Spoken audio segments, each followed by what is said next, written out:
শতাব্দীর পর শতাব্দী তার কোনো খোঁজ ছিল না। এতদিন পর তার খোঁজ মিলেছে। তা জানা গেছে তার বয়স এখন হয়েছে প্রায় ৮০০ বছর। তবুও সে আসলে একজন বালক। রুশ বিজ্ঞানীরা তার ডিএনএ মিলিয়ে খুঁজে বের করেছেন তার আত্মীয়দেরও।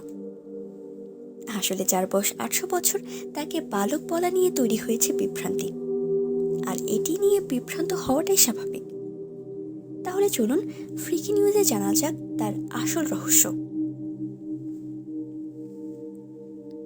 যে বালকের কথা বলা হচ্ছে তার বয়স বৃদ্ধি আজ থেকে ৮০০ বছর আগেই থেমে গেছে, কারণ বালক বয়সেই তার মৃত্যু হয়েছিল।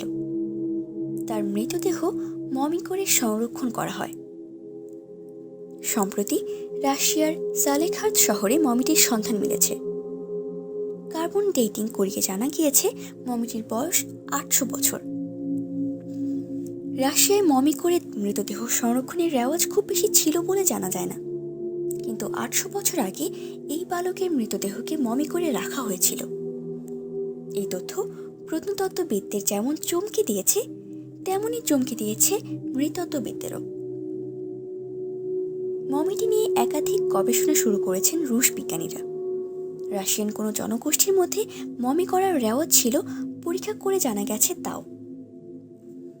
মমিটি থেকে ডিএনএ এর নমুনা সংগ্রহ করে বিজ্ঞানীরা পরীক্ষা নিরীক্ষা চালিয়েছেন।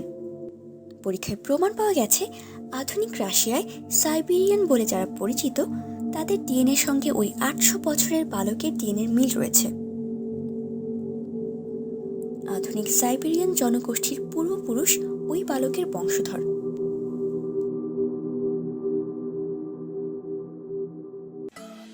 এতক্ষণ আমাদের সাথে থাকার জন্য ধন্যবাদ। ভিডিওটি ভালো লাগলে লাইক, কমেন্ট এবং শেয়ার করুন। আমাদের পরবর্তী পোস্ট পেতে অবশ্যই সাবস্ক্রাইব করতে ভুলবেন না।